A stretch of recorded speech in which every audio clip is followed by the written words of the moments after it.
देखिए, risk management just एक formula है। मैं कहता हूं रिस्क मैनेजमेंट जस्ट एक फॉर्मूला है। उस फॉर्मूले को आप अप्लाई करेंगे, जैसे ही वो फॉर्मूला अप्लाई होगा फिर आपकी वही साइकोलॉजी बीच में आ जाएगी। अब जो जिस साइकोलॉजी के बारे में हम लगातार बात करते आ रहे हैं, इस रिस्क मैनेजमेंट के साथ आपने साइकोलॉजी को इस रिस्क मैनेजमेंट के साथ आपने साइकोलॉजी को ऐड कर दिया तो बात बहुत शानदार बन जाएगी, बहुत शानदार। तो इस टॉपिक को बहुत ध्यान से सुनना। क्लास थोड़ी लंबी चलेगी, बीच में जरूरत होगी 5 मिनट का ब्रेक ले लेंगे। बाकी क्लास जितनी 2.45 आवर या फिर 3 आवर तक भी चल सकती है। 2.5 आवर और 3 आवर के बीच तक चलेगी। ठीक है, करें स्टार्ट सेशन आज का। ओके, आज ये रिस्क मैनेजमेंट पर आने से पहले कुछ एक स्टॉक डिस्कस करते हैं। और उन स्टॉक्स में ट्रेड फाइंड आउट करते हैं। ये एक तरह से हमारा एक वार्म अप है। और नई ट्रेड फाइंड आउट करने का तरीका है कि हमें एक्चुअली ट्रेड देखने का क्या फ्लो रहेगा, वो इससे आइडिया होगा। और इन्हीं ट्रेड्स जो हम फाइंड आउट करेंगे, उन्हीं के बिहाफ पर हम इस रिस्क मैनेजमेंट को आगे लेकर चलेंगे। ठीक है, चलिए पहले एक बार निफ्टी जो है आज डेली पर ये कैंडल बनी। पहले छोटा सा क्विकली मुझे बताइए, क्या क्वार्टरली के डिमांड जोन से बनी, क्या मंथली के डिमांड जोन से बनी, क्या वीकली के डिमांड जोन से बनी, क्या डेली के डिमांड जोन से बनी? नहीं। एक बार को कोई कहे कि हाँ यार, ये वीकली का ये वाला एरिया इस तरह से हमने मार्क किया था ना, हाँ ये कोई पॉइंट हो सकता है, वो ठीक है। बट मुझे नहीं लगता किसी प्रॉपर एरिया से कैनल बनी है। बट हाँ, ऊपर जाने के लिए, ऊपर जाते जाते ये एक सप्लाई जोन से फाइट करेगी, जो कि ये एक ड्रॉप बेस्ड ड्रॉप का सप्लाई जोन है। ये मैं आपको वो बात बता रहा हूँ कि कैसे मार्केट का एक क्विक ओवरव्यू लिया जाता है कि ये यहाँ पर वीकली का सप्लाई जोन है, मतलब वीकली के सप्लाई जोन पर जाकर निफ्टी को रुकना है। उसके बाद बैक टू बैक एक और सप्लाई जोन है, उसके बाद एक और सप्लाई जोन है। मतलब हमें किसी भी स्टॉक की तरह निफ्टी में भी यही देखना है कि भाई निफ्टी ऊपर जाए तो रोकने के लिए क्या, नीचे आए तो रोकने के लिए। कहां पहुंचेगी तो ऊपर जाएगी, कहां पहुंचेगी तो नीचे आएगी। ये दो ड्रॉप बेस्ड ड्रॉप के सप्लाई जोन, एक रैली बेस्ड ड्रॉप के सप्लाई जोन। अब नीचे जो लेटेस्ट सप्लाई जोन है डेली पर, वीकली पर, वो यहां पर उसी रेंज में डेली का भी एक सप्लाई जोन है, यस और नो? तो कहीं ना कहीं ये डेली का सप्लाई जोन भी अपने वीकली के सप्लाई जोन को पावर दे रहा है, डेली का सप्लाई जोन भी अपने वीकली के सप्लाई जोन को स्ट्रेंथ दे रहा है, यस और नो? बिल्कुल दे रहा है। और अब हमारे पास यहाँ कोई 125 मिनट का कोई प्रॉपर, यदि ट्रेड फाइंड आउट करने की बात करें तो कोई प्रॉपर ट्रेड यदि इसमें देखें,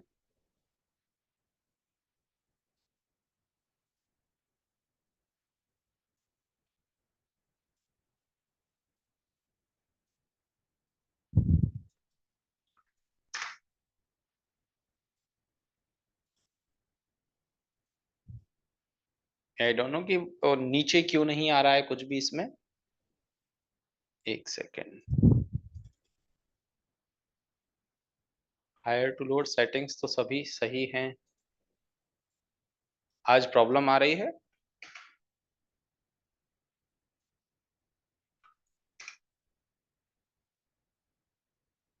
हो सकता है कोई टेक्निकल प्रॉब्लम हो, कोई प्रॉब्लम नहीं है। ठीक है, ठीक है, कोई कोई प्रॉब्लम नहीं है। अपन को आइडिया है प्राइस का, ये देख लीजिए। यहां पर क्या मैं कह सकता हूं कि मेरे पास ऊपर वाली रेंज में कहीं यहां पर 125 पर ये एक सप्लाई जोन का स्ट्रक्चर है, रैली बेस्ड ड्रॉप। ये एग्जैक्टली exactly जो वीकली का सप्लाई जोन मैंने यहां मार्क किया हुआ है ना, ये वीकली का जो सप्लाई जोन है, ये ड्रॉप बेस्ड ड्रॉप, ये वाली रेंज ठीक उसी एरिया को कोइंसाइड करते हुए मेरे पास ये सप्लाई जोन है। ठीक उसी एरिया को कोइंसाइड करते हुए मेरे पास ये सप्लाई जोन है, ये ड्रॉप बेस्ड ड्रॉप का। और यदि मैं 75 पर भी जाऊं, 75 मिनट पर भी जाऊं, तो यहां पर आप देखोगे कि मेरे पास एक 75 मिनट का ये एरिया है, इसको मैं सप्लाई जोन कह सकता हूं। और दूसरा जो ऊपर हमने मार्क किया है तो ये है ही। मतलब निफ्टी को अभी ऊपर जाने से रोकने के लिए मेरे पास ठीक ठाक एरियाज है। निफ्टी को ऊपर जाने से रोकने के लिए मेरे पास ठीक ठाक एरियाज है। अब आप एक छोटी सी बात बताएं, छोटी सी बात देखें कि जब ये निफ्टी ऊपर से नीचे से यहां ऊपर गया, इसने नीचे से ऊपर जाते हुए एक 75 मिनट का 125 मिनट का ये डिमांड बनाया और एक नीचे ये ड्रॉप बेस रैली डिमांड बनाया। देख लिया आपने कि एक रैली बेस रैली का डिमांड बना और एक नीचे ड्रॉप बेस रैली का डिमांड बना। अपने आप में दोनों स्ट्रेंथ वाइज यदि मैं देखूं, ऑल्दो इसमें वीकली पर कोई लोकेशन नहीं है, डेली का जरूर इसमें डिमांड जोन का लोकेशन है। डेली का जो है वो जरूर इसमें डिमांड जोन का लोकेशन है, और कुछ नहीं है। एक सेकेंड, डेली का डिमांड जोन का लोकेशन है, वीकली पर कुछ नहीं है। क्या मैं डेली के इस डिमांड जोन को इस तरह से मार्क कर सकता हूं? जिस तरह से मैंने डेली का सप्लाई जोन मार्क किया है, सॉरी डिमांड जोन मार्क किया है, वो अपने आप में ठीक है। ये वाला पॉइंट बिल्कुल ठीक है, कोई प्रॉब्लम नहीं। अब मैं यदि यहाँ पे 125 मिनट पर उस डेली को ही कोइंसाइड करते हुए ये एरिया मुझे दिखता है, सॉरी 75 मिनट पर डेली को भी कोइंसाइड करते हुए ये दो एरियाज दिखते हैं, तो 15 मिनट पर मैं कोई एग्जीक्यूशन यदि मुझे दिखे अच्छा, 15 मिनट पर यदि मुझे कुछ अच्छा एग्जीक्यूशन दिखता है यहां पर, तो क्या उन अच्छे एग्जीक्यूशन को मुझे ट्रेड करना चाहिए? लाइक मेरे पास एक ये रैली बेस रैली का डिमांड जोन है, दूसरा ये रैली बेस रैली का डिमांड जोन है, और तीसरा ये रैली बेस, तीसरा ये कोई खास एरिया नहीं है। बट 15 मिनट के एरियाज आपको ये 15 मिनट पर अच्छे अच्छे एरियाज मिले। 15 मिनट से शायद वो चीज नहीं आ पाए जो मैं आपको समझाना चाह रहा हूं, जो क्लियरिटी मैं आपको देना चाह रहा हूं। 75 मिनट से ये क्लियरिटी आएगी। एक छोटी सी बात बताइए कि ये जो 75 मिनट के एरियाज हमने मार्क किए हैं, ऊपर वाले इस रैली बेस रैली के बारे में क्या मैं ये कह सकता हूं कि इसने इस ऊपर वाली रेंज को ब्रेक किया हुआ है, इसने एक सप्लाई जोन को ब्रेक किया हुआ है? ठीक ऐसे ही नीचे वाला तो इस कंप्लीट अपमूव का ओरिजिन है, और ये दोनों ही अपने डेली के एरिया को कहीं ना कहीं कोइंसाइड कर रहे हैं, यस और नो? दोनों ही कहीं ना कहीं इस डेली के एरिया को कोइंसाइड कर रहे होंगे, इस डिमांड जोन को, यस और नो? बिल्कुल कर रहे होंगे, इस वाले एरिया को।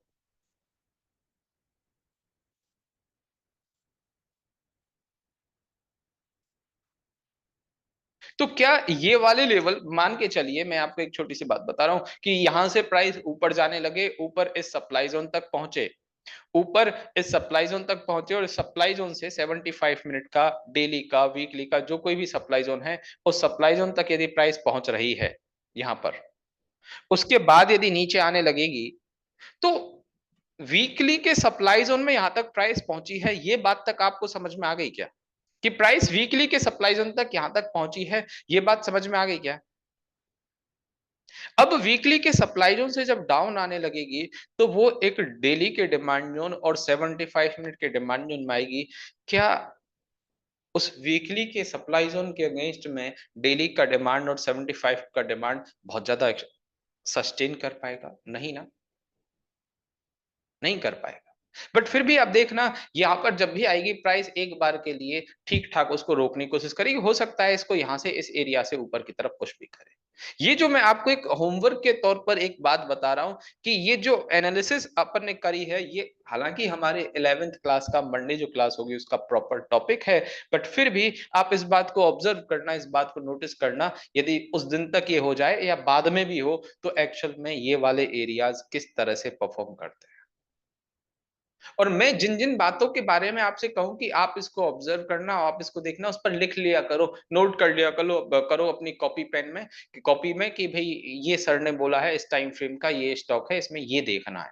तो वो क्या है, आपकी एक बहुत हेल्दी प्रैक्टिस हो जाएगी उससे। आप देखकर समझ जाओगे कि ये लाइव क्लास का कोई एग्जाम्पल था, फिर वो बात आपके दिल और दिमाग में बहुत ज्यादा टाइम तक बनी रहेगी।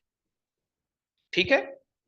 बाकी यदि एक क्विक ओवरव्यू निफ्टी का जानना हो तो वो हमें पता चल गया कि थोड़ा ऊपर, ऑल्दो ये इस ड्रॉप के सप्लाई जोन है, बट फिर भी मैं ये मान रहा हूँ कि यहाँ से ये ऊपर जाएगी, थोड़ा बहुत ऊपर जाने का स्कोप है। ऊपर यहाँ 24,000 पहुंचेगी, उसके बाद नीचे आकर फिर 23,500 से वापस ऊपर जाने का स्कोप है। इस तरह की एक क्विक ट्रेडिंग या क्विक ओवरव्यू मार्केट के बारे में जो लगाना चाहिए वो हमें पूरा मिल रहा है। यही होता है और कुछ भी नहीं, यही सेम तरीका है और कुछ भी नहीं। ठीक है, क्लियर हो गई बात, समझ में आ गई बात? चलिए, वेरी गुड। यहां पे ये एस्कॉर्ट्स करके एक शेयर है जो कि ऑटो इंडस्ट्री का है। यहां पर इसमें मैं कोई डिमांड, कोई ट्रेड फाइंड आउट कर रहा हूं, quarterly income trade find out कर रहा हूं। मेरे पास क्वार्टरली का एक ये डिमांड जोन है, रैली बेस रैली। क्या सप्लाई जोन अवेलेबल है मेरे पास क्वार्टरली का?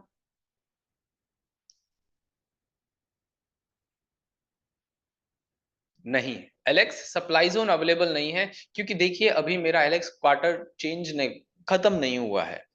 ये कैंडल्स कैसे भी चेंज हो सकती है, ऊपर भी आ सकती है, नीचे भी आ सकती है, इस कैंडल में कुछ भी हो सकता है। कैंडल क्लोज नहीं हुई है, तो सिर्फ मेरे पास क्वार्टरली का डिमांड जोन है। मंथली का ट्रेंड मेरे पास क्लियर कट अप है, क्वार्टरली का डिमांड जोन, मंथली का ट्रेंड देखना जरूरी है मुझे, क्योंकि प्राइस एक तरह से इक्विलिब्रियम में है। और वीकली का जो मेरे पास एग्जीक्यूशन ट्रेड करने के लिए यदि मैं फाइंड आउट करूंगा, तो क्या मेरे पास एक ये एरिया, ये डिमांड जोन, और उसके नीचे एक ये डिमांड जोन, दो डिमांड जोन मेरे पास दिख रहे हैं, एक रैली बेस रैली और एक drop base rally demand zone. अब इस रैली बेस रैली में थोड़ा बहुत यदि किसी को कंफ्यूजन यूं लगे कि सर इसको विक टू विक मार्क कर लें या फिर इस वाली कैंडल को भी एक बेस की तरह कंसीडर कर लें, तो क्या अब ये ठीक मार्किंग लग रही है? अब ये परफेक्ट मार्किंग लग रही है ऊपर वाले जोन की? अब बिल्कुल ठीक मार्किंग है, अब बिल्कुल ठीक मार्किंग है। और आगे चल के यदि प्राइस नीचे आते टाइम, इस डिमांड में एंट्री देते टाइम, मेरी ट्रेड में एंट्री देते टाइम, आगे चल के यदि ऐसा होता है कि मंथली पर ट्रेंड डाउन या साइडवेज हो, सुन लीजिए, मंथली पर डाउन या साइडवेज ट्रेंड हो जाए, तो क्या वीकली का ये execution very low on the curve होने की वजह से ट्रेंड को हम इग्नोर कर सकते हैं? क्योंकि मैं प्राइस को एग्जीक्यूट वहीं पर कर रहा हूं, मेरा प्राइस का एग्जीक्यूशन वहीं पर है, मेरे प्राइस का जो एग्जीक्यूशन है वहीं पर है जहां हायर टाइम फ्रेम। तो उस रेंज में जब मेरे पास कोइंसाइडिंग लेवल अवेलेबल है, तो कोइंसाइडिंग लेवल के पास मैं ट्रेंड के अगेंस्ट भी जा सकता हूं। मतलब अर्जुन को श्री कृष्णा का सपोर्ट मिल चुका है, फिर हवा थोड़ी बहुत भी किधर की तरफ हो, कोई ज्यादा फर्क नहीं पड़ेगा। अब इस सिनेरियो में मेरे पास यहां एक केस आया, एक ये डिमांड जोन 1 हुआ, दूसरा ये डिमांड जोन 2 हुआ। ठीक है, अब कई लोगों के मन में बात आएगी कि सर ऊपर 7, ऊपर 7 ट्रेड स्कोर का जोन है, नीचे 6 ट्रेड स्कोर का जोन है। 8th क्लास के अकॉर्डिंग जो हमने एग्जीक्यूशन पॉइंट को मार्किंग देनी चाहिए वो ऐसे ही होगी कि ऊपर वाला रैली बेस रैली मेरे लिए 7 ट्रेड स्कोर का जोन है, और नीचे वाला ड्रॉप बेस रैली मेरे पास 6 ट्रेड स्कोर का जोन है। ये बात याद है ना आप लोगों को? कहीं भूल तो नहीं गए?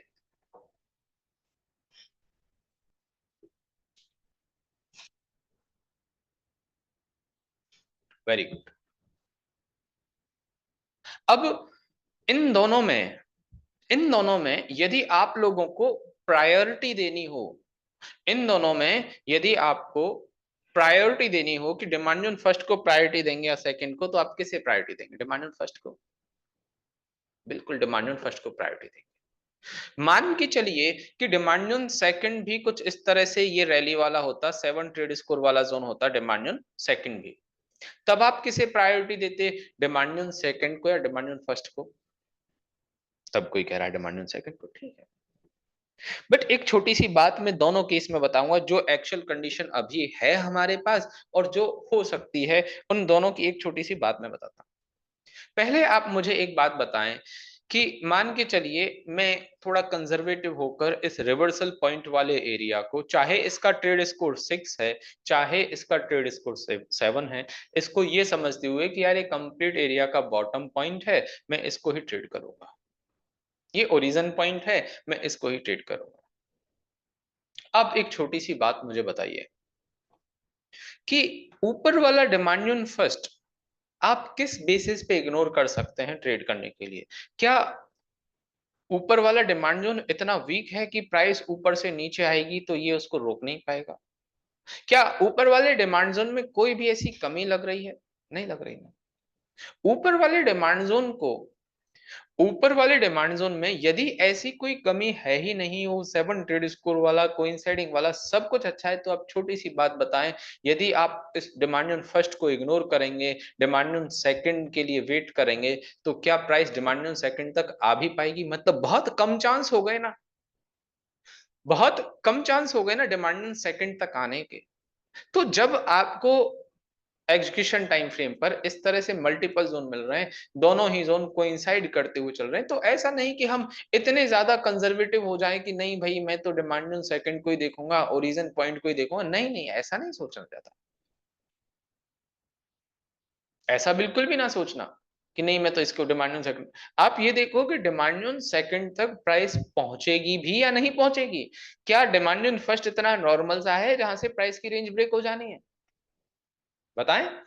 मतलब एक छोटी सी बात, अब इसमें बहुत श्रीराम ट्रांसपोर्ट फाइनेंस में, श्रीराम ट्रांसपोर्ट फाइनेंस में जो हमने इतनी बड़ी बैक टेस्टिंग करी, इसमें मैं छोटी सी बैक टेस्टिंग आपसे कहता हूँ। पहले तो आप ये जाने कि क्या ये स्टॉक किसी बड़े टाइम फ्रेम के क्वार्टरली, मंथली, हाफ ईयरली के सप्लाई जोन से नीचे आ रहा है? देखिए ये मंथली टाइम फ्रेम है, ये क्वार्टरली है, कुछ ऐसा हो रहा है कि नहीं आ रहा ना। और जितनी कैंडल्स फिलहाल आपको इस नॉर्मल से चार्ट में दिख रही, मतलब ऐसे नहीं कि इतना ज्यादा जूम आउट करके देखो, नहीं, जितनी कैंडल्स आपको इस नॉर्मल से चार्ट में, नॉर्मल से जूम इन किए हुए चार्ट में दिख रही हैं, एक टेक्निक थोड़ी सी ट्रिक में बता रहा हूं। आप ये देखें कि ऊपर से नीचे आते हुए क्या मैं कह सकता हूं, इसने इस ड्रॉप बेस रैली वाले एरिया, ये रैली बेस रैली का एरिया, ये रैली बेस रैली का एरिया, ये दो तीन इसमें डिमांड जोन बने हुए थे, दो तीन डिमांड जोन बने हुए थे ना। सबसे पहले मुझे बात बताएं, क्या ये रैली बेस रैली का डिमांड चला था? ये रेस्पेक्ट हुआ था? बिल्कुल, ये रैली बेस रैली का डिमांड रेस्पेक्ट हुआ था। फिर उसके बाद बताएं, क्या ये वाला रैली बेस रैली भी डिमांड रेस्पेक्ट हुआ था? बिल्कुल, ये वाला भी रेस्पेक्ट हुआ था। प्राइस यहाँ भी पहुंची, तेजस बिल्कुल हुई है, यहां से डिमांड से प्राइस ऊपर गई है। अब ये ड्रॉप बेस रैली ज्यादा अच्छा नहीं मैं मान रहा, बट नीचे वाला ये डिमांड ड्रॉप बेस रैली देखो, क्या ये रेस्पेक्ट हुआ था? डेफिनेटली आरआर मिला होगा यार, डेफिनेटली।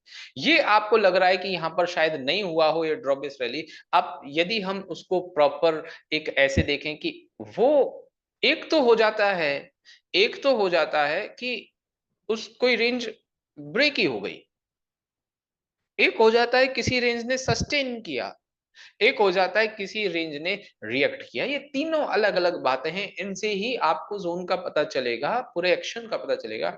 एक तो हो गया जोन एकदम से ब्रेक हो गया, दूसरा कि जोन ने कुछ टाइम स्ट्रगल किया, सस्टेन किया, तीसरा हो गया जोन ने रिएक्शन दिया। अब यहां से इस एरिया में यदि मैं लोअर टाइम फ्रेम पर जाऊं, तो एक इस ड्रॉप बेस रैली के एरिया डेली के डिमांड में, क्या यहां से रिएक्शन अच्छा सफिशिएंट नहीं है क्या? 2 ही दिन में इसमें 1:2 का टारगेट नहीं मिल गया इस एरिया से? बिल्कुल मिला है। और एग्जैक्टली ऐसे ही जो मैं यहाँ वीकली का तेजस एरिया देख रहा था ना, वहां से भी ऐसा ही परफॉर्मेंस आया था। तभी जाकर तो देख लीजिए ये वीकली की ग्रीन एक्साइटिंग कैंडल बन गई। तो मतलब ऐसा नहीं हो रहा है कि प्राइस अचानक से किसी रेंज को ब्रेक कर दे रही है, सेलिंग इतनी ज्यादा है कि डिमांड न्यूज बहुत जल्दी ब्रेक हो रहे हैं, रिएक्ट भी नहीं कर पा रही है, सस्टेन भी नहीं कर पा रही है, कुछ नहीं हो रहा है, ब्रेक हो रहा है। एग्जीक्यूशन टाइम फ्रेम पर प्रॉपर भी ना जाए, बस एक टाइम फ्रेम ऊपर नीचे देख ले तेजस, उससे काम बन जाएगा। उससे हमें पता चल जाएगा कि यार देखो, यदि इसने इसको बिना रिएक्शन के ब्रेक किया होता तो डेली पर ये फॉर्मेशन कुछ ऐसा बनता ना, जैसा हमने एशियन पेंट देखा था, याद है एशियन पेंट? जैसा हमने एशियन पेंट देखा था। एशियन पेंट में जो अपन ने ये क्वार्टरली का एक मेरे पास डिमांड इस तरह से था, डेली पर यदि बात करूं कुछ भी, ये एशियन पेंट कोई रिएक्शन हुआ इसमें? कोई रिएक्शन नहीं हुआ, बस 2-3 दिन प्राइस रुकी और फिर उसको फटाक से ब्रेक कर दिया। बस छोटे टाइम फ्रेम पर देखकर हमें ये आइडिया हो गया। तो ऐसे करके आप ना छोटी-छोटी चीजें देखकर ही ऑब्जर्व करेंगे किसी स्टॉक का बिहेवियर। ये स्टॉक के बिहेवियर को पहचानने की मैं बातें आपको बता रहा हूं। हाँ, अभी फिलहाल प्राइस जहां से आ रही है वो एक ये वीकली का सप्लाई जोन है। प्राइस जहां से आ रही है ये एक वीकली का सप्लाई जोन है, ये वीकली का एरिया है। डेली का यहाँ कुछ एरिया हो सकता है 125 75 मिनट पर कोई प्रॉपर सप्लाई जोन हो सकता है 125 75 मिनट पर कोई प्रॉपर सप्लाई जोन यहाँ हो भी, बट ऐसा दिख नहीं रहा है कोई proper supply zone type structure, ना 125 मिनट पर ना 75 मिनट पर कुछ ऐसा प्रॉपर नहीं। हाँ, ये जरूर कह सकते हैं इस रैली पे ड्रॉप नॉर्मल से एरिया से प्राइस नीचे आ रही है, फिर इसमें आई, फिर यहाँ से नीचे, फिर मतलब लगातार धीरे धीरे करके नीचे आ ही रही है। तो ये कह दो कि भाई वीकली के एरिया से आ रहा है, पर प्रॉपर एग्जीक्यूशन नहीं है। बट आपको ये बात तो समझ में आ गई कि इस तरह के जब मल्टीपल जोन्स मेरे पास हैं या आसपास की कोई ऐसी रेंज बनी हुई है, तो उनके साथ एक्चुअली मुझे इनके साथ कैसे डील करना है और इनको कैसे स्टडी करना है। समझ में आ गई ये बात? अब ये जो छोटी छोटी सी चीज है, नहीं मंथली का कोई सप्लाई जोन नहीं है, देख लीजिए।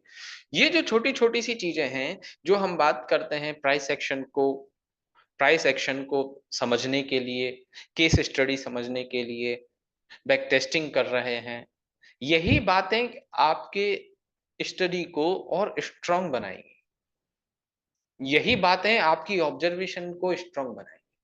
किसी भी आप मुझे सभी लोग मैसेज का रिप्लाई करना कि आप में से कितने चार्ट, मतलब चार्ट का मतलब ये नहीं कि एशियन पेंट का क्वार्टरली मंथली वीकली डेली देखा तो आप चार्ट चार्ट काउंट करो, नहीं। कितनी स्क्रिप्ट में कह देता हूं या कितने स्टॉक आप लोगों ने कल क्लास के बाद और आज की क्लास के शुरू होने से बीच में प्रैक्टिस करे, बताएं। 4 5 10 30 4 5 10 15 10 7 20 6 7। जहां तक 8 10 12 तक की बात है ना, मुझे लग रहा है कि बिल्कुल ठीक है, एकदम सही है, कोई बात नहीं। जो लोग 30 स्टॉक की बात कर रहे हैं, 40 स्टॉक की बात कर रहे हैं, 200 स्टॉक की बात कर रहे हो मोहन, 200 स्टॉक्स की बात कर रहे हो, ये बात मेरे कहीं डाइजेस्ट नहीं हो रही है, कहीं पर भी डाइजेस्ट नहीं हो रही है मुझे। 200 पॉइंट की बात, मतलब फूड पॉइजनिंग ना हो जाए मुझे ये बात सुनकर। क्योंकि एक छोटी सी बात समझो, एक छोटी सी बात समझो, किसी भी स्टॉक में यदि आप 200 चार्ट देख रहे हो तो मैं गारंटी के साथ कह सकता हूं उसमें क्या तरीका होगा। मंथली, वीकली देख लिया, डेली देख लिया, क्वार्टरली देख लिया, ठीक है, इतना जल्दी इसमें कुछ नहीं देखा, चलो दूसरा स्टॉक देखो। फिर ऐसे ही उसमें देखा, मंथली पर क्या है, कुछ नहीं है, क्वार्टरली पर क्या है, कुछ नहीं है, वीकली पर क्या है, कुछ नहीं है, डेली पर क्या है, कुछ नहीं है। ये कोई चार्ट देखने का तरीका नहीं है। चार्ट देखने का अच्छा तरीका वही है कि जब आप किसी टाइम फ्रेम क्वार्टरली पर आप गए तो क्वार्टरली पर जाकर रुक गए, क्वार्टरली पर गए तो क्वार्टरली पर जाकर रुक गए, और एटलीस्ट 1 मिनट और 2 मिनट आपने दी। और 1 मिनट ये तो ऑल टाइम हाई का केस है। यदि चार्ट यहां पर होता ना, स्टॉक यदि कहीं यहां पर होता, यहां पर, तो आपको 1 मिनट 2 मिनट से ज्यादा देने पड़ते, क्योंकि अब छोटी सी बात मुझे बताएं, एस्कॉर्ट का जो अभी का चार्ट दिख रहा था और अब का चार्ट जो दिख रहा है, उन दोनों में से डिफिकल्टीज किस में ज्यादा हैं? जो अब दिख रहा है उसमें या जो पहले देख रहे थे उसमें? अब करंट वाले में ज्यादा डिफिकल्टी। क्यों? क्योंकि पहले तुम्हें पता है ऑल टाइम हाई का डिमांड जोन है, कोई प्रॉब्लम नहीं है, मार्क कर लो, सप्लाई जोन कुछ है नहीं। यहाँ पर तो हमें ये पता चला यार, ये हो सकता है इस सप्लाई जोन से आ रही हो, इस डिमांड जोन को माने ना माने, मतलब बहुत कुछ समझने के लिए बात हो गई। तो इसमें हो सकता है एक ही टाइम फ्रेम पे थोड़ा 4 मिनट 5 मिनट आपको रुकना पड़े। एक स्टॉक को देखने में फिर आप छोटे टाइम फ्रेम पर आए, वीकली पर, इस पर रुक कर देखा। इस पर जहां तक मार्किंग की बात है, पहला स्टेज तो मैं यही कहता हूं, मार्किंग की बात है, मार्किंग कर लो। ट्रेड फाइंड आउट करने की बात है, ट्रेड फाइंड आउट कर लो। बट उसके थोड़ा सा और डीपली यदि आपसे मैं बात करूं सोचने की, तो जो मैंने यहां पर ये एक्शंस बताए ना, ये एक्शन और देख लो। ट्रेड मिल गई ठीक है, बट ट्रेड देखने के साथ साथ कितना अच्छा होगा कि आप उस स्टॉक का थोड़ा सा बिहेवियर भी जान पा रहे हैं। बताएं कितना अच्छा होगा कि आप उस स्टॉक का थोड़ा सा बिहेवियर ही जान पा रहे हैं, तो मतलब आपको डबल मेहनत नहीं करनी पड़ी, आपको एक साथ ही सब कुछ मिल गया। तो एटलीस्ट 10 to 15 मिनट किसी चार्ट को दो, किसी स्क्रिप्ट को दोगे ना, 10 to 15 मिनट दोगे, तब जाकर मैं उसको ऐसे कंसीडर करूंगा कि यार हाँ, अब ठीक है, ऐसा ही होना चाहिए, एक स्टॉक में इतना टाइम। अब फिर कई लोगों की प्रॉब्लम ये बन जानी है कि सर, इस अकॉर्डिंग तो हम 1 आवर बैठ रहे हैं, 1 आवर में से सिर्फ 4 स्टॉक भी देख पा रहे हैं, 5 स्टॉक भी देख पा रहे हैं, ऐसे कैसे काम चलेगा? ऐसे ही काम चलेगा, इसके अलावा कोई और दूसरा रास्ता नहीं होगा, इसके अलावा कोई और दूसरा रास्ता नहीं होगा। 1 आवर में 4 to 5 स्टॉक देख पा रहे हो, सफिशियंट है। क्योंकि पता है आपने 1 आवर में यदि 4 to 5 स्टॉक देख लिए, 6 स्टॉक देख लिए, तो आप एक छोटी सी बात समझें कि आपने उन स्टॉक को कंप्लीटली देख लिया है, कंप्लीटली देख लिया है, उसमें आपने पूरा टाइम दिया है, आपने पूरा समझने की उन स्टॉक्स को कोशिश करी है। वहीं पे आप 1 आवर में यदि ऐसा समझ के चलें कि मेरे पास इतना ही टाइम है, तो इसमें मैं जितना कवर कर सकूं उतना कवर करूं, नहीं, ये जितना कवर कर सकूं स्टॉक को उतना कवर करूं, ये एटीट्यूड अभी के लिए ठीक नहीं है, ये काम करने का तरीका अभी के लिए ठीक नहीं। ये 3 महीने 6 महीने बाद की बात हो सकती है, अब की बात मैं नहीं कहता, अब की बात मैं नहीं कहता। बट आप समझो, जिन 4 5 स्टॉक को टाइम देकर दिया, वो स्टॉक आपके हो गए, वो स्टॉक आपके हो गए। आगे बात समझ में? क्योंकि ये गलती है, मैं 100% कहता हूं कि ये गलती होगी ही होगी, ये मिस्टेक आप लोगों से होगी होगी, मुझे पता है इस बात का। जल्दी जल्दी ज्यादा ज्यादा चार्ट देखने की, ऐसा नहीं करना। अब जो हमने अभी थोड़ी देर पहले इस स्टॉक में ये डिमांड देखा, अब मुझे बताएं, क्या अभी तक हमारे एंट्री लेने का जो तरीका था, एंट्री लेने का तरीका बिल्कुल ठीक है, बट जो हमारी क्वांटिटी डिसाइड करने का तरीका था, वो किसके ऊपर डिपेंड कर रहा था? हमारे टोटल कैपिटल के ऊपर, कि हमारे पास कितना पैसा है, यस और नो? हमारे टोटल कैपिटल के ऊपर डिपेंड कर रहा था ना? बिल्कुल, टोटल कैपिटल के ऊपर डिपेंड कर रहा था। और दूसरा दूसरा डिपेंड कर रहा था हमारे स्टॉक के प्राइस पर, कि हमारा स्टॉक का प्राइस क्या है। 3000 है, ठीक है, यदि मेरे पास 1 लाख रुपीज है, तो 3000 के अकॉर्डिंग मैं हो सकता है 100 स्टॉक ले लूं, 50 स्टॉक ले लो, 50 स्टॉक ले लो। यदि मेरे पास ये यही 1 लाख के अकॉर्डिंग मेरे पास कुछ 50 रुपीज का शेयर आया, जो मुझे बाय सेल करना है, तो मैंने सोचा 2000 शेयर ले लूं। यही कुछ मेरे पास 500 रुपीज के कोई शेयर में एंट्री मिली, तो मैंने सोचा मैं इसके 1000 शेयर ले लेता हूं, या 500 शेयर ले लेता हूं। ऐसा ही तो होता है। और 1 लाख नहीं, आप 10,000 के अकॉर्डिंग देख लो, 20,000 के अकॉर्डिंग देख लो, हम लोग ट्रेड वही करना चाह रहे, मतलब क्वांटिटी उतना ही लेना चाह रहे हैं जितना हमारा पैसा है, और जिस अकॉर्डिंग हमारा शेयर प्राइस हमें दिख रहा है। और ज्यादातर लोग यही सोचते हैं, ज्यादातर लोग यही सोचते हैं कि भाई एक ट्रेड में सारा पैसा लग जाए, कोई प्रॉब्लम नहीं है, कम से कम अच्छा टारगेट मिलेगा तो अच्छा ही तो मिलेगा, क्योंकि उस टाइम पे तो यही माइंडसेट रहता है कि इसमें टारगेट मिलना ही है। स्टॉप लॉस के बारे में कोई सोचता नहीं, लॉस बुक करने के बारे में तो कोई सोचता नहीं, हमेशा यही सोचते हैं कि यार सारा पैसा ठीक है, कोई बात नहीं, एक ही ट्रेड है, इसमें लगा देते हैं, कोई परेशानी नहीं, कम से कम टारगेट मिलेगा तो कुछ आएगा तो सही। यही माइंडसेट, यही क्वांटिटी का जो काम है, वही अपन को सीखना है। जैसे एक छोटी सी बात बताओ, मान के चलिए आप यहाँ पर 20 स्टॉक्स लेते हैं, इस शेयर में 20 स्टॉक लिए, एक ही शेयर है, इसके यहाँ पर 20 स्टॉक बाय किए। यदि इस 20 स्टॉक में फर्स्ट वाली ट्रेड आपने करी और आपका स्टॉप लॉस होता है, तो कितने पैसे लग जाएंगे आपके? स्टॉप लॉस होने पर कितने पैसे लग जाएं बताएं? 20 मल्टीप्लाई बाय 215, 20 मल्टीप्लाई बाय 215, कुछ इतना, ऑलमोस्ट 4000 के आसपास हमारे पैसे लग जाएंगे ना। और फिर इसमें ही यदि टारगेट हो जाए, फर्स्ट डिमांड जोन में टारगेट हो जाए, तो 8000 के आसपास हमारा प्रॉफिट हो जाएगा। 4000 का लॉस और अराउंड 8000 का प्रॉफिट। वहीं पे इसी स्टॉक में यदि मेरे पास इस तरह से कोई एंट्री स्टॉप लॉस है, अब यहां पर देखें, यहां पर ये एंट्री स्टॉप लॉस कुछ 130 रुपीज का है, और यहां पर भी अब स्टॉक की प्राइस तो वही है। अब उस स्टॉक की प्राइस के अकॉर्डिंग मैं 130 स्टॉक की प्राइस के अकॉर्डिंग यदि 20 शेयर लेता हूं, तो क्या मैं कह सकता हूं इसमें मेरे लॉस जो होगा वो 2600 के आसपास होगा। इस स्टॉक में लॉस जो होगा वो 2600 के आसपास होगा, और प्रॉफिट जो होगा वो 5000 के आसपास होगा। यही कहानी बनेगी। अब इसमें से आपके पास स्टॉक वही, पैसा वही, रेट वही, सब कुछ ठीक। आपने वही ऊपर वाली ट्रेड में 20 शेयर लिए, नीचे वाली ट्रेड में 20 शेयर लिए। कहानी क्या बनी कि ऊपर वाली trade by chance stop loss हो गई, उसमें 4000 रुपीज लग गए।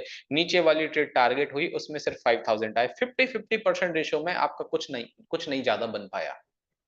हाँ, इसका अपोजिट हो जाए कि फोर्थ ऊपर वाली ट्रेड यदि टारगेट हो जाए तो 8000 रुपीज आ जाएंगे, नीचे वाली ट्रेड यदि स्टॉप लॉस हो जाए तो 2500 चले जाएंगे, तब जरूर हम प्रॉफिट में है। बट जस्ट इसका उल्टा हो जाता है, तो हमारे साथ एक इस तरह की अनसर्टेनिटी बंधी रहती है कि यार पता नहीं क्या हो जाएगा। हम यदि क्वांटिटी को मैनेज करके नहीं चले, तो कम स्टॉप लॉस वाली रेंज में और ज्यादा स्टॉप लॉस वाली रेंज में हम हमेशा प्रॉब्लम में रहेंगे। और जिस दिन अपन ने एंटी स्टॉप लॉस को मार्क करना सीखा, उस दिन ये ज्यादातर लोगों का सवाल था ना कि यार इसके साथ कैसे डील कर लेंगे हम, कि बड़ा टारगेट है, कि बड़ी रेंज है, तो उसमें स्टॉप लॉस कैसे मैनेज करेंगे, क्वांटिटी कैसे मैनेज करेंगे। ये प्रॉब्लम आ रही थी ना पहले दिन। इसी चीज के ऊपर काम करेंगे इतने शानदार फॉर्मूला से कि सारी प्रॉब्लम ये सॉल्व हो जानी। आप 50-50% रेशियो में भी रहेंगे, बिल्कुल प्रॉफिट में ही रहेंगे। अभी तक जो प्रॉब्लम आती होगी कि भाई दो ट्रेड में ही पैसा साफ हो गया, वो अब होने वाला नहीं है। वो अब बिल्कुल भी नहीं होने वाला कि भाई एक दो ट्रेड में ही पैसा साफ हो गया। यही है अपने पैसे पर कंट्रोल करना, अपने पैसे पर कंट्रोल करना। इसी रिस्क मैनेजमेंट का पार्ट है। आई बात समझ में आपको जो मैंने बताई है? एक आध स्टॉक की और एनालिसिस कर लें, एक दो स्टॉक की और एनालिसिस कर लें। यस। हाँ, ये इंडिया सीमेंट में मुझे कुछ बताना था। इंडिया सीमेंट नहीं, DLF.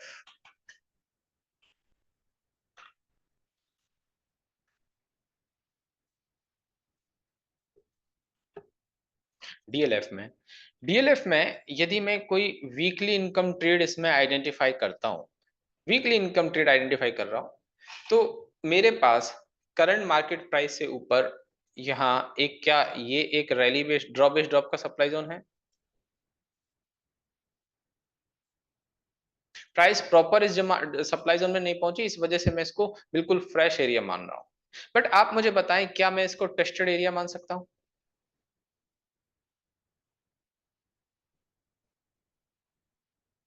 Wick to week tested, body to week तो मैं इसको फ्रेश मान के चल लूंगा, कोई प्रॉब्लम नहीं है।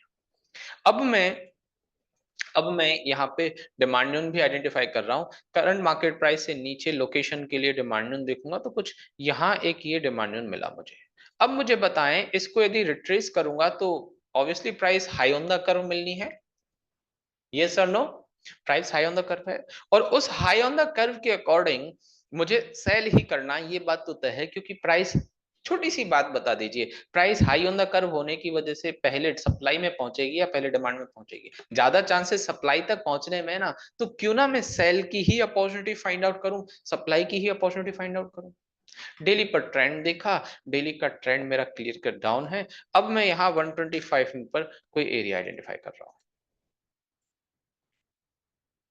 125 पर मैंने यहाँ पर कोई सप्लाई जोन आइडेंटिफाई करना चाहा। क्या यहाँ से ऊपर कुछ ऐसा पॉइंट सप्लाई जोन का जो एग्जीक्यूशन बन सके? इधर कुछ नहीं है, इधर कुछ नहीं। ये एक मेरे पास ड्रॉप बेस्ड ड्रॉप का सप्लाई जोन बन सकता है।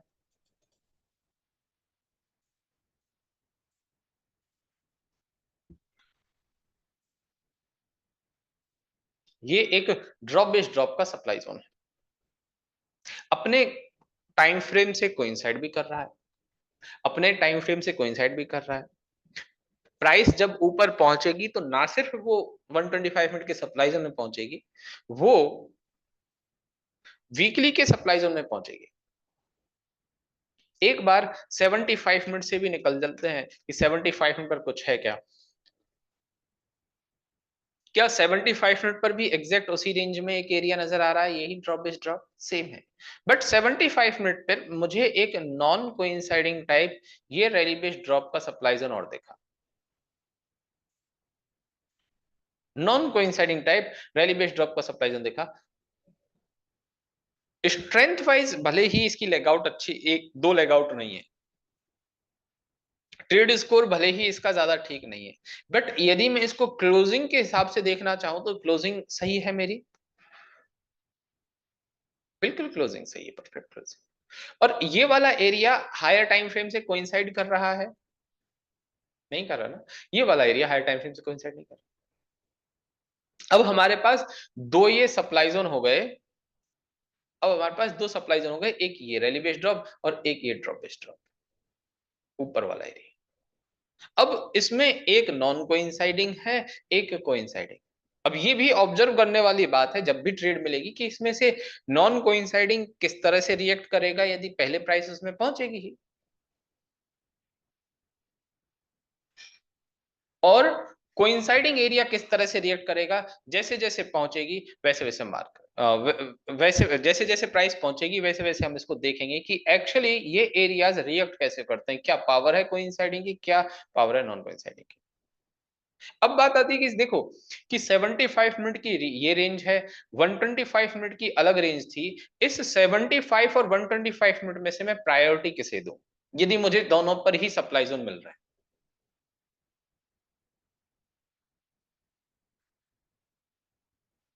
बताइए। जो भी ज्यादा अच्छा है, मतलब हमें ये देखना है कि 125 मिनट पर ये पिक्चर देख लो, अभी तो ये 75 मिनट है, ठीक है, और ऊपर यहाँ 125 मिनट तक देख लो, क्या 125 मिनट की पिक्चर ज्यादा ठीक लग रही है हमें, क्लियर ज्यादा पिक्चर दिख रही है। तो इन दोनों में से जो भी ठीक लगे कि 125 मिनट की पिक्चर ज्यादा अच्छी है अनिल, तो 125 कर लिया, 125 मिनट की पिक्चर ज्यादा अच्छी लगी तो 125 कर लिया, यदि 75 मिनट की पिक्चर ज्यादा अच्छी लगे तो 75 मिनट कर लिया। नहीं, इसको रैली बेस्ड ड्रॉप नहीं कहेंगे, इसको भी रैली बेस्ड ड्रॉप नहीं कहेंगे क्योंकि ये पूरी तरह से लेगिन और पूरी तरह से एक्साइटिंग प्रीवियस कैंडल से भी बहुत अच्छी तरीके से नीचे आई हुई कैंडल है अनिल, दैट्स वाई मैं इसको ड्रॉप बेस्ड ड्रॉप का सप्लाइजर मानता हूं, ठीक है। हाँ, फिर किसी को लगता है कि यार थोड़ा सा इसको मैं ऐसे मार्क कर लेता हूं, कोई बात नहीं मैं एंट्री स्टॉप लॉस को मार्क कर लूंगा, कोई बात नहीं मैं एंट्री स्टॉप लॉस को मार्क कर लूंगा, थोड़ी बड़ी रेंज हो जाएगी, टारगेट अचीव होने में प्रॉब्लम होगी, कोई परेशानी, बट मैं मार्क में इसी को करूंगा, तो वो कंप्लीटली फिर आपकी चॉइस है, ठीक है।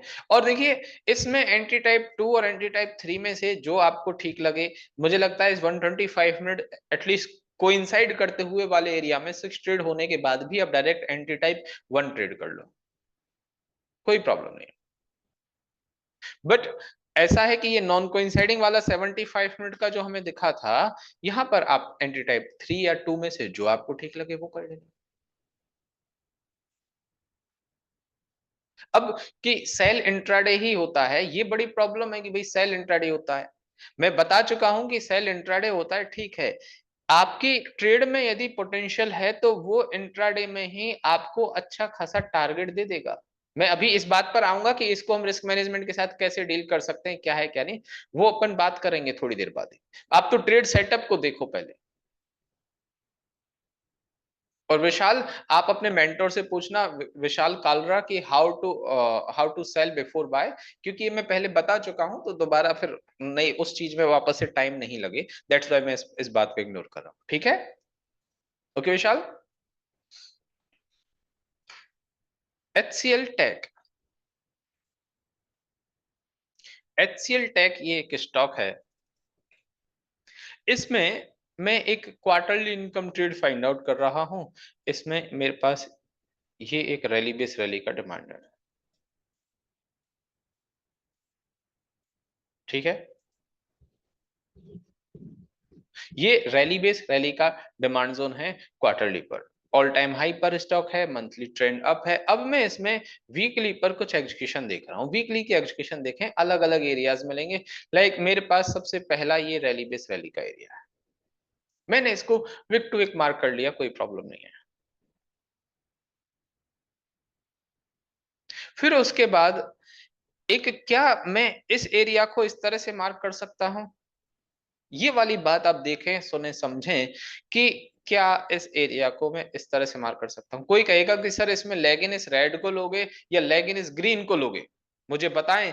ये बात मन में होगी ना कि लेगिन इस रेड को ले रहे हो, लेगिन इस ग्रीन को ले रहे हो। लेगिन का चक्कर छोड़ दो, एक छोटी सी बात समझो, सिक्स क्लास को याद करो। उस सिक्स क्लास में ओरिजिन ऑफ द मूव के थ्रू जो हमने सीखा कि यदि ये दोनों बेस कर्नल हैं, उसमें भी यदि मैं एक ओरिजिन वाले पॉइंट को फाइंड आउट करना चाह रहा हूं तो वो मिल रहा है मुझे। और एक्चुअली ये रिवर्सल टाइप का स्ट्रक्चर मुझे दिख रहा है, दैट्स व्हाई मैं इसको मार्क कर रहा हूं।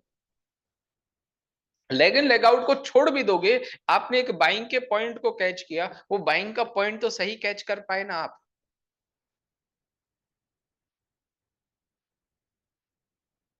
वो बाइंग का पॉइंट तो सही कैच कर पाए ना। उसके बाद मेरे पास एक नया डिमांड जोन, ये एक रैली बेस रैली, ठीक है। और फिर उसके बाद एक और नया डिमांड जोन, ये एक ड्रॉप बेस रैली। अब इस ड्रॉप बेस रैली में ये जो ग्रीन कैंडल है, कितने लोग इस ग्रीन कैंडल को बेस मानेंगे, कितने लोग इस ग्रीन कैंडल को एक्साइटिंग मानेंगे, लिखकर बताएं। वेरी गुड, मैं यही चाह रहा था कि सब लोग इसको एक्साइटिंग माने। नहीं शुभम, ये एक्साइटिंग कैंडल है शुभम और हर्ष।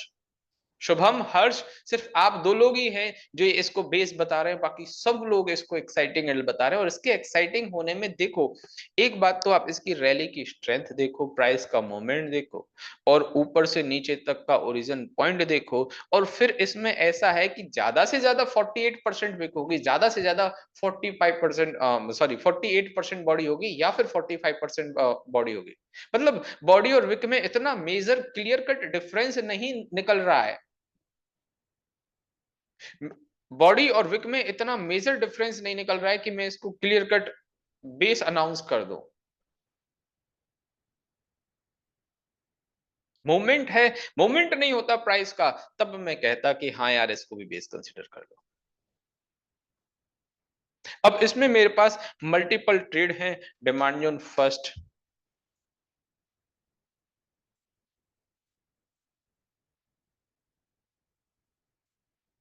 ये डिमांड जोन फर्स्ट है। यहां डिमांड जोन सेकंड है। यहां डिमांड जोन थर्ड है। और ये डिमांड जोन फोर। अब ये जो मल्टीपल जोन्स मेरे पास हैं, लेट सपोज एक आगे चल के अपन ये सोचते हैं कि इसमें कुछ ऐसा हो रहा है कि प्राइस ऊपर से नीचे आई है और इसने डिमांड फर्स्ट में एंट्री दी। आप डिमांड फर्स्ट को यदि ट्रेड कर रहे हो, इसका यदि टारगेट हो गया, तो क्या आप बाद में डिमांड सेकंड को ट्रेड कर सकते हो? यस और नो? मैं आपको बता रहा हूं, उस बात को बहुत अच्छी तरह से समझना। डिमांड फर्स्ट में प्राइस आई, आने के बाद लक्ष्य प्राइस ऊपर चली गई, टारगेट मिल गया, मैं डिमांड सेकंड को भी ट्रेड करूंगा लक्ष्य, डिमांड सेकंड को भी ट्रेड करूंगा कौशिक, क्योंकि डिमांड सेकंड स्टिल वैलिड है, डिमांड सेकंड स्टिल फ्रेश है। ठीक है, बाई चांस ऐसा हुआ प्राइस ऊपर से नीचे आई, और ऊपर से नीचे आते टाइम डिमांड फर्स्ट को ब्रेक कर दिया, अब वो डिमांड सेकंड में आई, डिमांड फर्स्ट स्टॉप लॉस हो गया मेरा, उसमें लॉस हो गया। अब प्राइस यदि डिमांड सेकंड की प्रॉक्सिमल लाइन से ही यहां से रिएक्ट करके टारगेट दे दिया इसने 1:2 का, अब मुझे बताएं क्या डिमांड थर्ड और फोर्थ को, थर्ड को मैं ट्रेड करूंगा? यस और नो? डिमांड थर्ड को स्टिल अभिषेक मैं ट्रेड करूंगा, रहमान मैं इसे ट्रेड करूंगा, बापीधर मैं इसको ट्रेड करूंगा, रोहित मैं इस डिमांड थर्ड को रोहित ट्रेड करूंगा। क्यों ट्रेड करूंगा? क्योंकि एक छोटी सी बात देखें, आप एक छोटी सी बात देखें, क्या मेरे क्वार्टरली के डिमांड तक प्राइस आई है? क्या क्वार्टरली का डिमांड जोन स्टिल फ्रेश है? प्राइस के बारे में मैंने क्या कहा कि डिमांड जोन सेकंड के जस्ट प्रॉक्सिमल लाइन या थोड़ा सा ऊपर से ही, यहां से पास में से ही रिएक्ट कर गई, तो ये जस्ट वीकली का डिमांड जोन टू जो है वो टेस्टेड हुआ है, ना कि मेरा क्वार्टरली का डिमांड जोन। यदि ऐसा कोई केस बने इसमें कि प्राइस ऊपर से नीचे आ रही है और वो डीप इनसाइड यहां इस क्वार्टरली तक पहुंच जाए और क्वार्टरली के एरिया को भी टेस्टेड करते हुए ऊपर जाए, तब जरूर कहूंगा कि हाँ, अब डिमांड ऑन थर्ड और फोर्थ को मैं इग्नोर कर रहा हूं, क्योंकि अब मेरा क्वार्टरली का डिमांड भी टेस्टेड हो गया, तब जरूर मैं कह सकता हूं। अदरवाइज बिना क्वार्टरली के डिमांड को टेस्ट किए प्राइस ऊपर यहां से रिएक्ट करती है, कोई प्रॉब्लम नहीं है, मेरे पास डिमांड ऑन थर्ड और डिमांड ऑन फोर्थ बिल्कुल वैलिड है। अब बात करते हैं डिमांड ऑन थर्ड की, कि प्राइस ऊपर से नीचे आई, चलो फर्स्ट ने रिएक्शन दे दिया, सेकंड ने रिएक्शन दे दिया, नहीं दिया, ब्रेक हो गए, दोनों की बात खत्म हो गई, प्राइस डिमांड ऑन थर्ड में आती है। डिमांड ऑन थर्ड में डिमांड ऑन थर्ड में प्राइस यदि यहां से ऊपर की तरफ आती है, डिमांड ऑन थर्ड में आती है, और डिमांड ऑन थर्ड से यहां से यदि 1:2 1:3 का इसमें अच्छा खासा रिएक्शन आ गया, क्या मैं डिमांड ऑन फोर्थ के लिए वेट करूंगा या डिमांड ऑन फोर्थ में ट्रेड करूंगा? तब मैं नहीं करूंगा, क्योंकि देखिए ऑलरेडी डिमांड ऑन थर्ड में, ऑलरेडी क्वार्टरली के डिमांड जोन में प्राइस आकर अच्छा रिएक्शन दे चुकी है, ठीक है, हो गया। अब ऐसा नहीं कि हर बार प्राइस इसके डीप में ही आएगी। एक छोटी सी बात यहां पर ये समझ लेनी है, देखो, एक तो मैं आपसे यहां पर कुछ दो केस बनाऊं कि प्राइस यहां पर आई, डिमांड ऑन थर्ड में यहां से ऊपर गई, ठीक है, ये आपको पिक्चर अच्छी लग रही है, आपकी ट्रेड का टारगेट हिट होते हुए देखकर आपको सब अच्छा लग रहा है, आपको ये ठीक लग रहा है कि वीकली के डिमांड ने अच्छा रिएक्शन दिया, क्वार्टरली ने अच्छा सपोर्ट किया, अच्छा लग रहा है ना? बट कुछ टाइम बाद ही ऐसा हो कि प्राइस नीचे आने लगे और फिर और डीप आए, फिर डिमांड ऑन फोर्थ तक आए, क्या आपके मन में यह सेकंड थॉट नहीं आएगा कि यार प्राइस जब क्वार्टरली के डिमांड से ऊपर जा चुकी थी, डिमांड ऑन वीकली का भी अच्छा सपोर्ट मिल गया था, तो फिर इसको और ऊपर जाना चाहिए था ना, ये यहाँ नीचे वापस क्या लेने आई है? तो कहीं ना कहीं इस बाइंग जो यहां से आई, जो प्राइस रेंज यहां से ऊपर बनी, उसके ऊपर आपको डाउट हो जाएगा ना, उस बाइंग की स्ट्रेंथ के ऊपर आपको डाउट हो जाएगा ना। यस, उस स्ट्रेंथ के ऊपर, और डाउट होना वो जरूरी भी है, वो हो ही जाना है डाउट कि यार ये वापस यहाँ पर क्यों है? यदि ये इतना ही बड़ा क्वार्टरली का टाइम फ्रेम था, हाँ, डिमांड ऑन सेकंड से इस वाले रेंज से ही रिएक्ट कर जाती, तब मेरे लिए अच्छी बात होती कि डिमांड ऑन सेकंड से रिएक्ट कर गई, स्टिल क्वार्टरली तक नहीं आई है। बट यहां डिमांड ऑन थर्ड में आते टाइम तो मिस्टर विमल ये प्राइस क्वार्टरली के डिमांड ऑन तक भी आ गई, तब मेरे लिए ये डिमांड ऑन फोर्थ में ट्रेड करना थोड़ा ऐसा हो जाएगा कि यार नहीं, रहने देते हैं एक बार, या फिर इसमें कोई कंफर्मेशन लेते हैं कि यार ये यहां से आने के बाद, इस डिमांड ऑन फोर्थ में आने के बाद एक बार के लिए कोई कंफर्मेशन दे, एंटी टाइप 3, एंटी टाइप 2, जो आपको ठीक लगे फिर कर लेना। मतलब ये खुद आपको डायरेक्ट ट्रेड करने के लिए बोलने में मुझे कोई प्रॉब्लम नहीं है कि मैं ऐसे कह दूं कि भाई डिमांड ऑन थर्ड भी अच्छे ट्रेड स्कोर वाला है, डिमांड ऑन फोर्थ भी अच्छे ट्रेड स्कोर वाला है, रिएक्शन अच्छे हैं, जोन अच्छा है, कोई इंसाइडिंग एरियाज है, कोई प्रॉब्लम नहीं है मुझे इस तरह से बात बोलने में। बट ये बात भी समझाना जरूरी है कि डिमांड ऑन थर्ड और क्वार्टरली के डिमांड ऑन से यदि बहुत अच्छा रिएक्शन आ गया या 1:2 का टारगेट हो गया, तो इस डिमांड ऑन फोर्थ में थोड़ा सा बच के और संभल के चलना, थोड़ा सा संभल के चलना, ज्यादा नहीं, थोड़ा सा। और ऐसा भी हो सकता है जितना डिमांड ऑन थर्ड से रिएक्शन नहीं आया ना, डिमांड ऑन फोर्थ में आपने एंट्री ली और हो सकता है यहां से ऑल टाइम हाई पर जाए, वो सब कुछ केस टू केस और सिचुएशन टू सिचुएशन वेरी करता है, वो डिपेंड करता है। यही तो ऑब्जर्वेशन है जो अपन अभी थोड़ी देर पहले स्कॉट जैसे चार्ट में देखे और इसमें मैं एचसीएल टाइप में बता रहा हूँ। बट ये जितनी बातें आपको बताई, यदि ये आपको कैसे भी करके याद रह गई ना, कैसे भी करके ये आपने हैबिट में डाली ना, फिर आपको जो जो प्राइस के बिहेवियर को समझने में जो मास्टरी मिलने वाली है ना, वो 100% हो जाएगी, 100%। ठीक है, रह जाएगी, चलिए अच्छी बात है।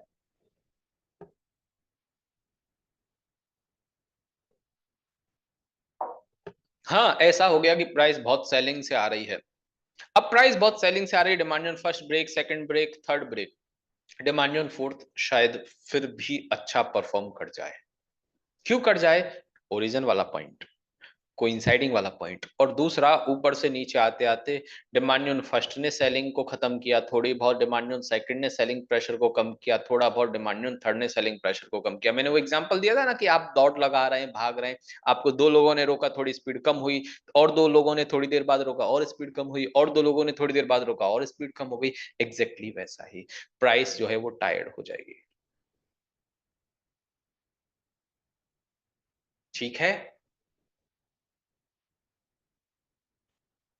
अब इस HCL टैग में, जैसा मैं इस डिमांड फर्स्ट और इसको एक बार के लिए हटाकर डिमांड थर्ड में ट्रेड कोइंसाइडिंग लेवल में ट्रेड लेने की बात करता हूं, मेरे पास यहाँ एंट्री और यहाँ स्टॉप लॉस, इसमें 70 रुपीज के आसपास का स्टॉप लॉस है।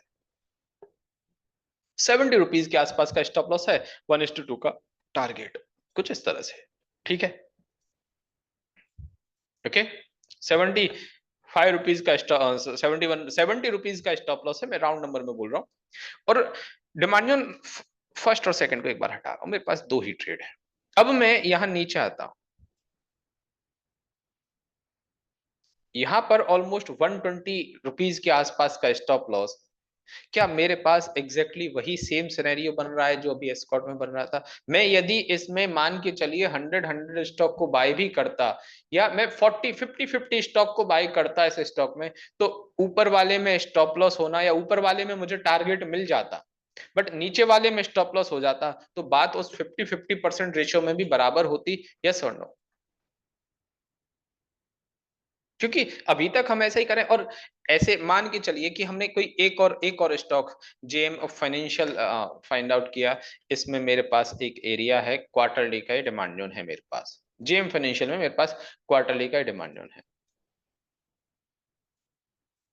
ठीक है, इस क्वार्टरली के डिमांड जोन में अच्छी लेगआउट वाली स्ट्रेंथ है, मंथली की ये रेंज है। और वीकली पर यदि मैं कुछ स्ट्रक्चर फाइंड आउट करूं, तो क्या मेरे पास वीकली का एक ये ड्रॉप बेस रैली पॉइंट ठीक है, जो कि नॉन कोइंसाइडिंग एरिया है, बट हाँ, ऐसा मैं कर सकता हूं कि मेरा एंट्री पॉइंट यहां पर है, और स्टॉप लॉस में यहाँ जो 7 रुपीज का हो रहा है वो मैंने 11 रुपीज का हो गया, थोड़ा बड़ा हुआ, बट फिर भी मैंने अपने क्वार्टरली के डिमांड को साथ ले लिया।